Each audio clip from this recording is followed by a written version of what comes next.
It's time now for the week that was. Let's take a look at the top stories that made headlines around the globe this week. And we're going to start here in Nigeria. Despite growing concerns about Nigeria's political future, President Bola Tinubu has dismissed fears of a drift towards a one-party state, saying that there is nothing inherently wrong with such a system. He says no one should be blamed for leaving what he described as a sinking ship. At the National Political Summit of the All Progressives Congress in Abuja, all major organs of the party formally endorsed President Bola Tinubu as the sole presidential candidate for the 2027 general election. Speaking at the gathering, Tinubu addressed recent defections from opposition parties, reinforcing the ruling party's growing dominance. I just need to tell those ones saying one-party system is no good.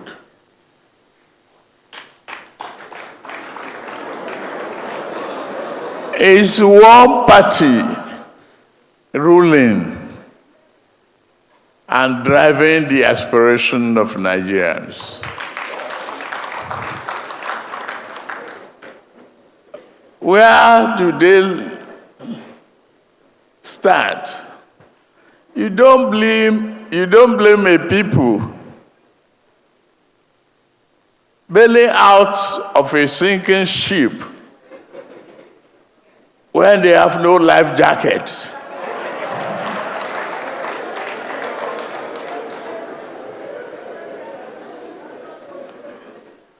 I'm glad of what we have, and I'm expecting more to come.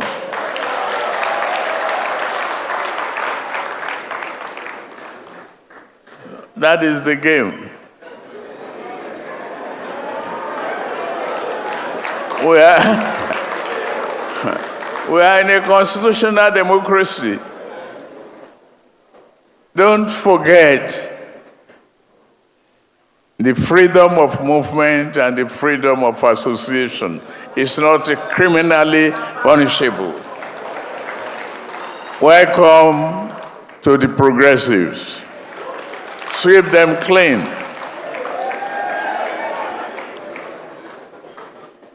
Fellow members,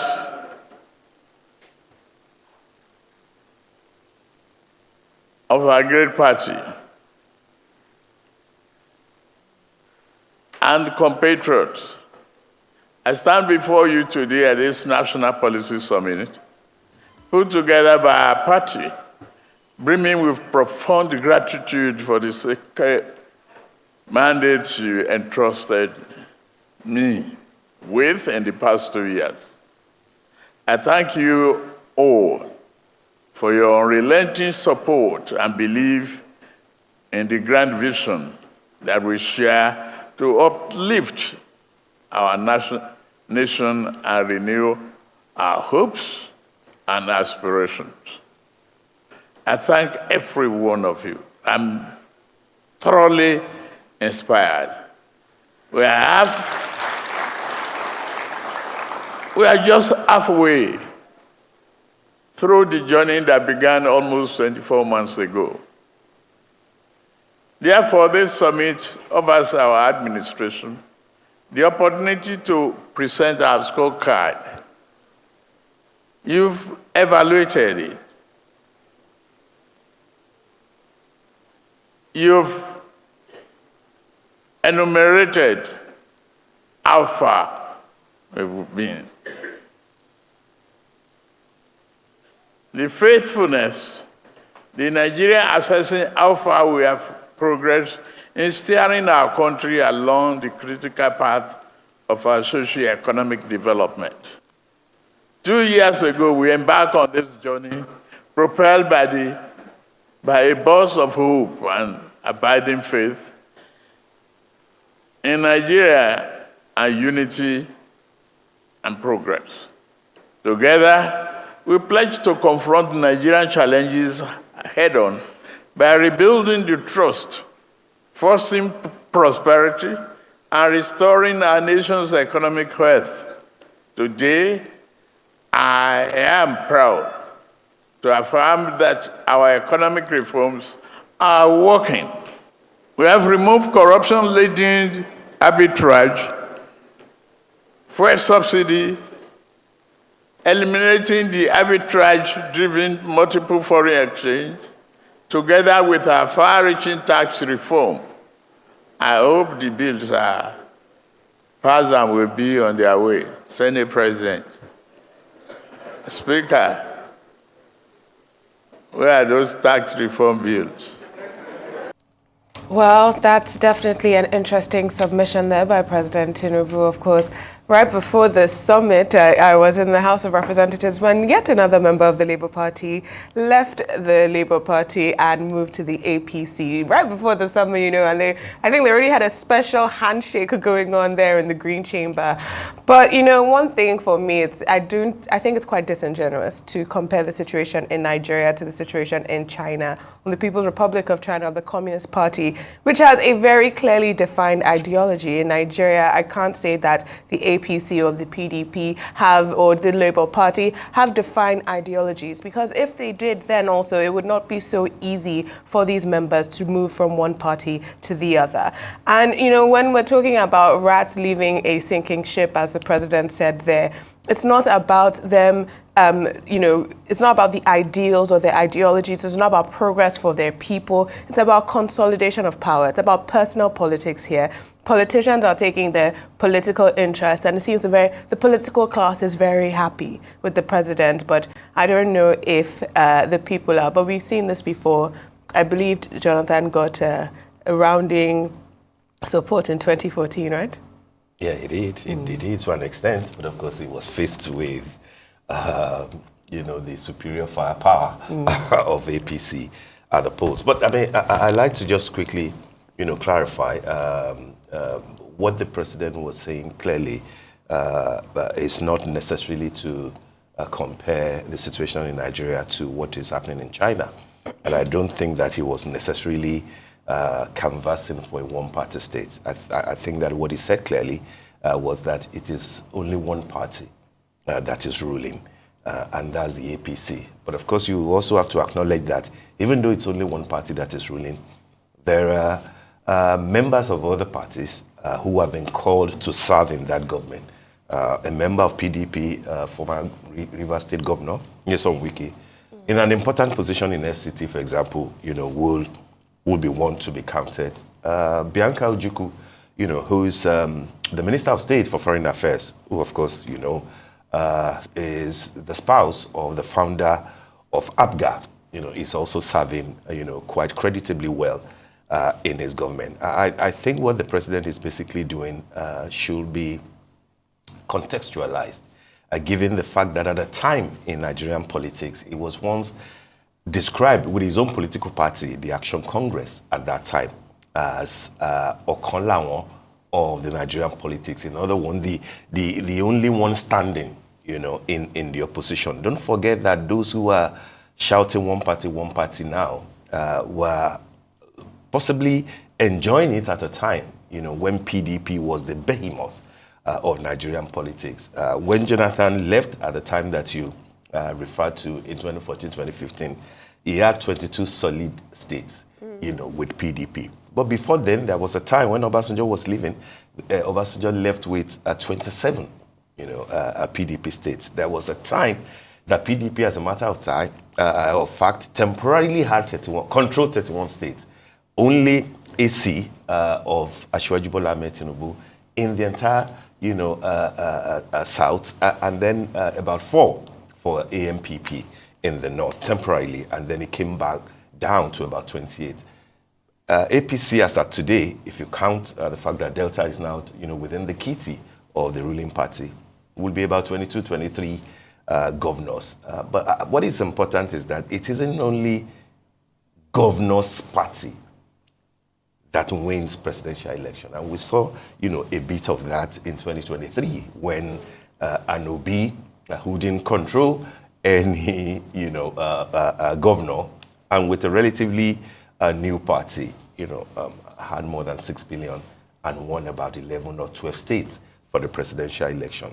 So for me, it is the context in which the president is speaking. If you had been at the short end of the stick at a time before, and then all of a sudden you see a good chunk of the same people who had pilloried you, who felt that, you were going nowhere, who were massively against you, now coming in droves on their own, maybe, because we don't know about, and now coming into your own party, endorsing you when you have not even crossed, the midterm reports, and then saying that you're the best thing that has happened since, 1999, you will flex.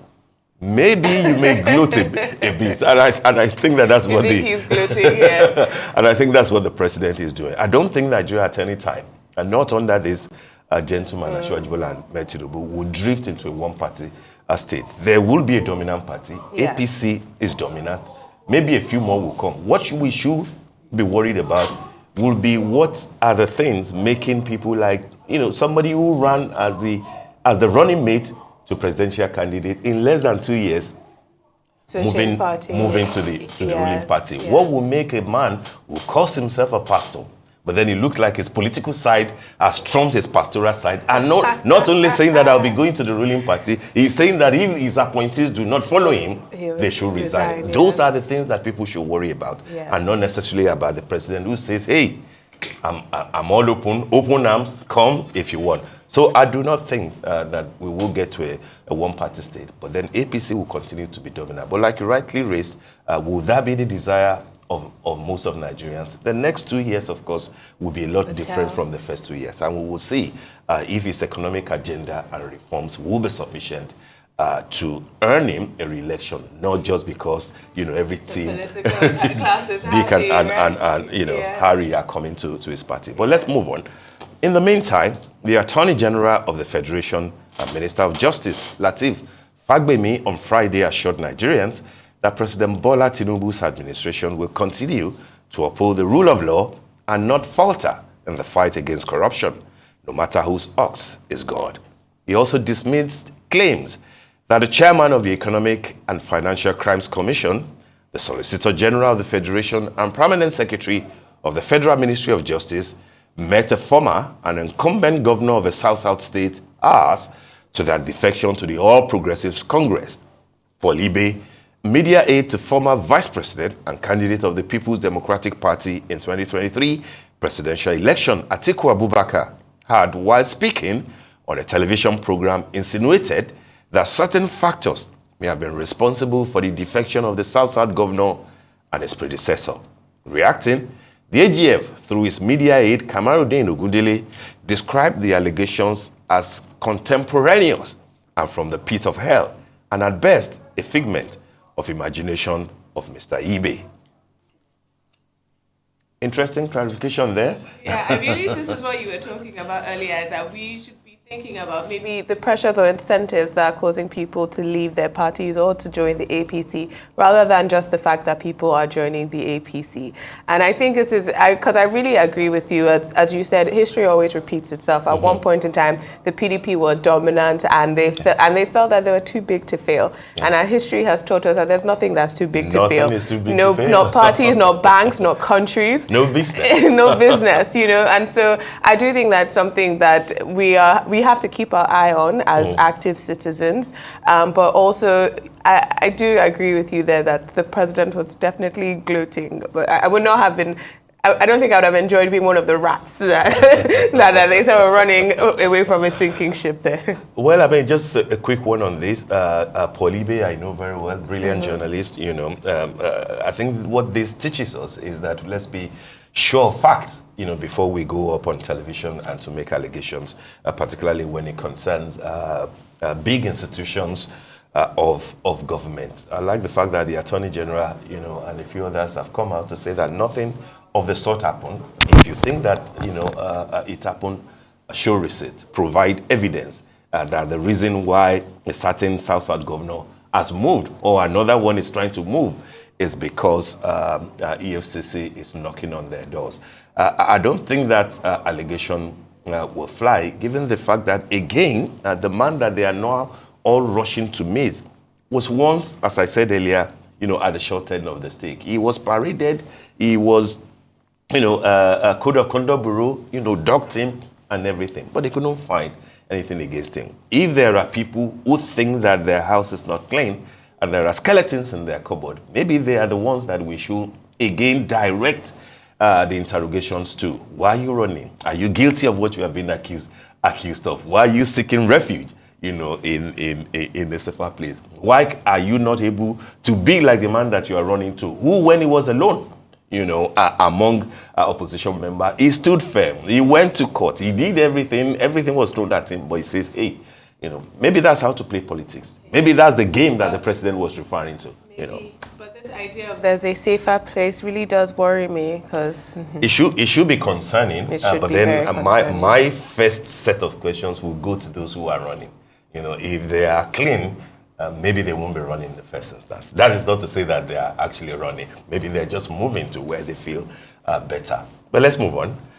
Nigerians have been advised to imbibe the habit of regular checks of their blood pressure and engage in healthy lifestyle so as to avoid sudden death or other complications as a result of high blood pressure, otherwise known as hypertension.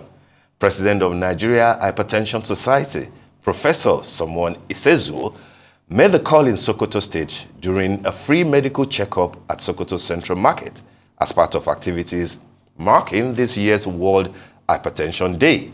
Our Rice correspondent Suleiman Nasiru tells us more. World Organization data reveals that an estimated 1.28 billion adults aged 30 to 79 years have hypertension across the globe, with 2/3 of this figure are people living in low and middle income countries. Hypertension is a major cause of sudden death globally, with an estimated 46% of adults with hypertension unaware that they have the condition.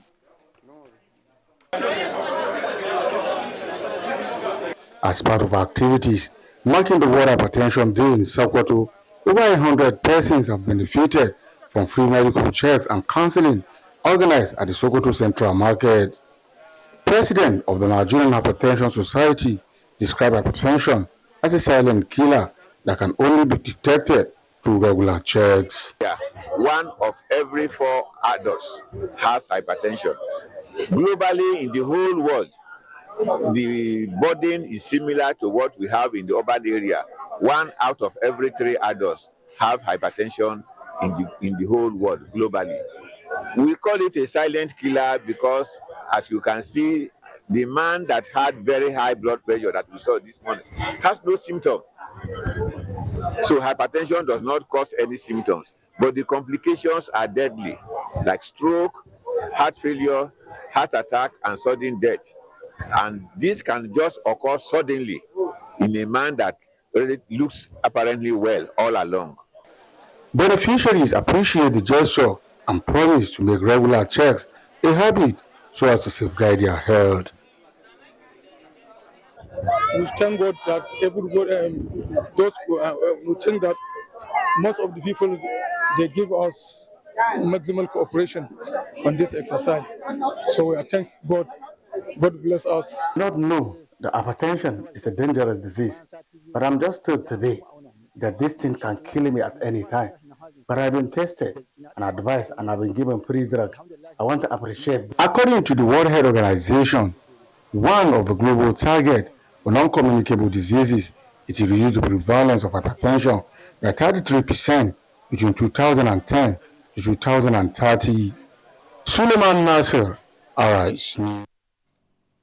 All right, that's a good one to mark the World Hypertension Day every May 17th. I think that idea started in 2005, globally.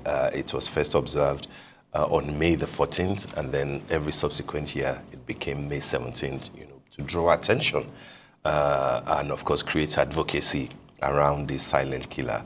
And I particularly like the theme for this year, which was, last Saturday: measure your blood pressure accurately, control it, live longer. That was the theme for the World Hypertension Day. And I think for every adult, particularly, in this kind of environment, in a busy, buzzy city, like Lagos, you can't afford as an adult to take these things for granted. People think that being healthy, it's about how you feel. And I like the fact that, people these days are taking exercises seriously.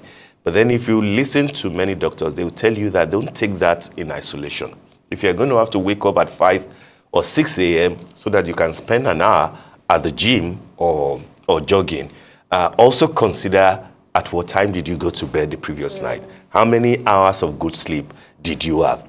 Did you take your blood pressure? Did you measure it before leaving? Because yes, it's okay for cardiovascular activities, to have 1 hour in the morning or in the evening if you choose, but then balance it. What you eat, the quality of rest, the medications, if you are on one, they are very important. And therefore, I like what has happened in Sokoto, particularly in the rural areas where people might be struggling, within this slightly challenging economic realities. So don't take it for granted. Measure it accurately. Live longer. I think that's important. Definitely. Now let's move on to the next story here. President Donald Trump ambushed South African counterpart Cyril Ramaphosa on Wednesday by playing him a video that he claimed proved genocide is being committed against white people, driving farmers to flee to the United States. With reporters, President Trump had staff put the 4-minute video on a large screen, saying it showed black South African politicians calling for the persecution of white people. Trump also showed news clippings that he said backed up his claims, although one actually featured a photo from the Democratic Republic of Congo. However, the South African president disputed Trump's claims, and after initially appearing stunned by the move, he stayed calm, avoiding the kind of row that Trump had with Ukraine's President Volodymyr Zelensky in February. He also insisted that most victims of South Africa's notoriously high crime rate are black, and said that politicians in the video were from the opposition. Now, this meeting between Trump and Ramaphosa upset me so much. It really did upset me so much because, honestly, we mustn't remove this from the fact that South Africa and Ramaphosa were the people who took Israel to the International Court of Justice to say that what was going on in Gaza was a genocide. And I don't think that is far from why we are now seeing these claims of white genocide. White South Africans are 7.3% of the population. When the ANC came into power, they owned 87% of the agricultural land. Now that is only down to about 70-something. 7% of the population holding over 70% of the land. That's nearly 3/4 for less than 10%. And this is not just and this is the whole white population, both the Afrikaners and the English white South Africans. Because I think, something that's lost to history here is that the first people who the Afrikaners were actually felt that were oppressing them were white English people. Because the white English people came with their guns and they had more money than the Afrikaners. And I find it very fascinating that after all this idea, all this talk of genocide, that they were only able to get about 50 people to leave South Africa. And now they've taken those Afrikaners to Alabama to meet other poor white people. Because those are the tools who are always utilized in this white nationalist agenda when people are trying to co-opt power. Honestly, Trump is disgraceful. And to use the pictures coming, because the Reuters journalist has come out, the person who actually took those pictures has come out to say that were mostly women and children who were killed in Goma by M23 rebels. The video of the crosses he would put out, the family of the farmers that were killed in KwaZulu-Natal has come out to say that those crosses were symbolic. I think what Trump is doing, this new era of what is even just a lack of diplomacy, is absolutely disappointing. I don't know if I expected more from Trump, so I don't even know I can use disappointing there. I think that's the point, really, because we know these things. We know what to expect from a man like Trump to an extent. And so it shouldn't really be shocking each time it becomes excessive and it goes, for want of a better word, haywire. But for me as a journalist, I don't think that my style will be to come on air every time to insult the president of America. I don't think I insulted him. I do not think I insulted him. I'm just saying there. On a general note. I do not think I insulted him. I'm saying it on there. a general note, Okay, and I see it then. quite a bit, Okay, on television. When I see stuff like that, maybe I would not be inclined to call him disgraceful. Even if I do think it is disgraceful to use the body of black people who have been killed. I'm saying, if I can make my point, say that's white genocide. Yeah, that's fine. If I'm saying that, even if his acts appear to be disgraceful, I'll be reluctant to say that the president of America or president of anywhere is disgraceful. Disappointing, maybe I can use sparingly. My point, therefore, is that we know that this gentleman will set an ambush for any president who appears not to be in his good books. We saw it with what he did with the president of Ukraine. We know the context to which even the South African president sought audience with him. And to imagine that he will not think that something dramatic will come up would be a bit naive, in diplomacy. Did he perform well? I think that he didn't do badly. I think that in spite of the barrage of falsehood, half-truths, and subtle threat, that he experienced, I think he managed to communicate and to educate, his host, not just President Trump, because it has become a pattern, to have the Secretary of State, to have the Deputy President, and a few other people. And for the first time, as we saw, there was even a television in the Oval Office, showing what might not necessarily be the thing. But there are, for me, two quick lessons here. And one will be that when the opposition party at home makes, like Joseph Malema, has done, sometimes maybe there will be a day that excessive and highly provocative positions that opposition party, no matter how small they may be, the position that they take might become a big deal, as his own position became a big deal when Ramaphosa met with Trump, and it now became the duty of the president to defend what was an anomaly, all the ANC chant of those days of kill the Boers and things like that. And we know, of course, given the historical context of South Africa, you can't really totally remove things like that. The other part will be when an African president is meeting with a man like Trump, particularly when there are issues in the background. Maybe there should be better preparation if we have to honor such a meeting. And I'm saying, for example, that if it turns out that at some point in his second term, President Trump will play host to our own president, Asiwaju Bola Ahmed Tinubu, it will be incumbent, therefore, on his team to make sure that is better prepared, given the sort of innuendos that trailed when Buhari visited him, the first time, given the allegations of persecution of Christians that he raised, to Buhari, that his team and his administration has also been raising now. If a Tinubu visits Trump tomorrow, that will come up. Maybe videos will be shown. Maybe, pictures will be tendered to him and to say, what is your defense? A Trump will do that. And therefore, we have to be prepared. Because at some point, we will know that we will not be able to avoid dealing with Trump or with America. And lastly, will be that land will continue to be an issue. It was the issue when the British were fighting the Zimbabweans, particularly Robert Mugabe, white farmers and lands in Zimbabwe. It is the same thing that we are witnessing in South Africa. It is about the same thing that we are witnessing in Gaza and Israel. It's about the same thing that we are witnessing in some parts of Nigeria, the Fulani dominance, allegedly, and some parts, of land in, villages in Benue, in Plateau.